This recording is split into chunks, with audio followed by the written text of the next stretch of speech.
Hi, this is Lisa McManus from America's Test Kitchen Gearheads, and I'm here to answer some of the questions you had after our recent video on equipment for cooking eggs.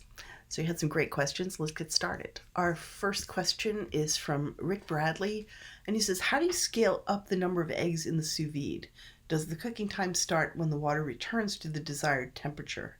There's kind of two questions in there. First, I did poached eggs sous vide, and I showed it with 2 eggs. That recipe, without any changes at all, can cook up to 16 eggs. There's a lot of water, as another viewer pointed out, James Repka. He said, I'm using 6 quarts of water, and there's a lot of heat contained in that water. So you can add up to 16 eggs. It will not change the recipe at all. The second question was, does the cooking time start when the water returns to the desired temperature?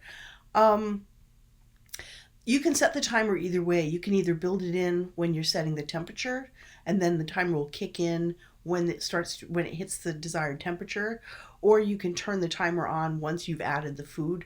It's kind of up to you, and you can see the temperature it's at all times. It will show you in tenths of degrees where it is. So if you want to wait till it's back at that temperature, you can. I don't find that it makes a ton of difference. It definitely, you can add the food and it will, kick in the time, start counting down automatically. Someone said that was a wasteful amount of water to use to cook 2 eggs. I will say that you can reuse that water a couple times if you're doing a lot of sous vide cooking. The water doesn't touch the food. Usually the food is wrapped in plastic, or in the case of eggs, it's in its shell. So, you can reuse that water a few times if you want to, or you can let it cool down and water your plants. And you can also use less water. The Joule sous vide that we love, that's our favorite, it's small and it has a magnet on the bottom, and you can literally stand it up in a saucepan and doesn't even need to clip to the side, which gives you a lot more flexibility in how much water you can put in the vessel for cooking. A lot of the other ones that I tested had clips, and that only let them hang so far into the water, so you had to fill the water up so that it was between the minimum and maximum water lines for that device. And sometimes that meant you had to have a lot of water for whatever you were cooking.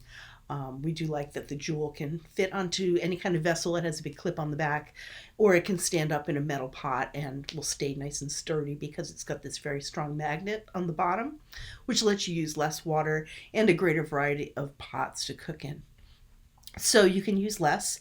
You just want to make sure that you have enough water so that it's over the minimum line of water. Especially for longer cooks, you want to get that water up near the maximum line because you don't want it to evaporate to that point where it's too low, and that will make the machine turn off in the middle of cooking. And sometimes it will, beep and alarm, and you have to come and add more water and reset it.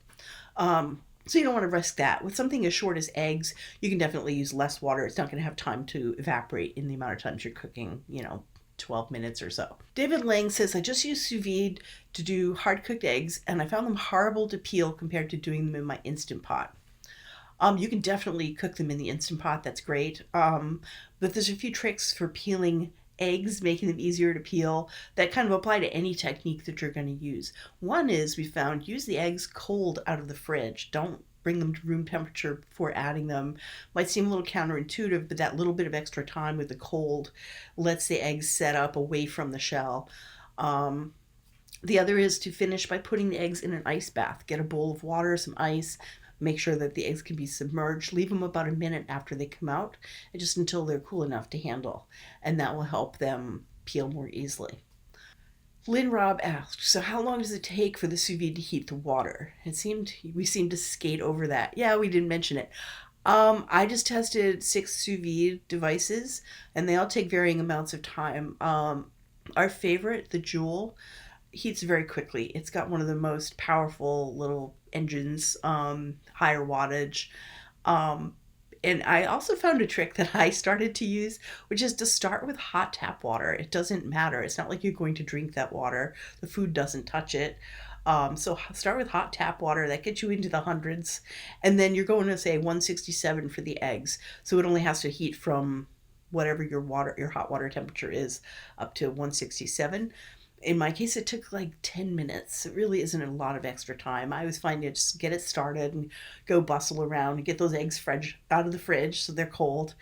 Put them in. By the time you got everything set up, your toast made and everything else, you're not wasting a lot of time waiting for water to heat up. Hope that's helpful. And the other thing is, if you're pressed for time, that recipe and all sous vide recipes, you can make a batch of eggs at the same time, and then you can briefly reheat them as you need them. So, say if you're going to invite a bunch of people over for, you know, eggs Benedict, you can poach, up to 16 at a time with that recipe. And then you basically chill them in an ice bath for about 10 minutes, and you can refrigerate them up to 5 days. And you can also do this if you want to make yourself eggs for the whole week. And then to reheat them, you put them into the water bath at 140 degrees and cook until they're heated through about 15 minutes. Or you can leave them there for an hour if you want to. So it gives you lots of flexibility for how you want to prepare things in advance if you're pressed for time. Let's go on 2 eggs, saucepan, and boiling water, and that's it. We also have poaching recipes for using skillets or saucepans, and if that's your style, then that's great. I did a side-by-side comparison of eggs poached sous vide or in an open skillet, which is our method. We put a little vinegar, a little salt in the water, you swirl it, and it's great. I actually found the sous vide eggs a little more tender uniformly, but they're both great. Sous vide does pull ahead, like I said, when you're poaching more than a couple of eggs at a time, because cooking those individually, say if you have a lot to do at the same time, that takes a lot more time and attention away from time you could be spending with guests. And a whole bunch of people talked about the cast iron skillet and about what pan they use to cook their eggs. I did test carbon steel skillets and cast iron skillets in the past, and really looking at the sticking and the seasoning and how they compare to a nonstick pan. And just for the sake of it, I took a stainless steel tri-ply clad pan, and no coating whatsoever, and then tried frying eggs. And here's what I've learned: you can make any pan not stick when you're frying eggs if you do a couple things. One is you really want to fully preheat it first. Two, you do have to use some fat. So, if you have, say, a cast iron pan, you're going to preheat that for about 4 or 5 minutes on medium heat. Let that heat really spread through the pan. Let it get nice and hot. Add about a teaspoon of butter. Let the foam, let the butter foam and then subside, and then add your eggs, and you can make a fried egg not stick. And that works in stainless steel, carbon steel, cast iron, anything you want to use. So preheat your pan, add your fat. Don't try to cook with no fat. It's just, not going to work. And there you have it. It won't stick. So whatever you like to use, you can do it. Hope you have an excellent time with these tips. All right. Bye-bye. We'll catch you next time on Gearheads.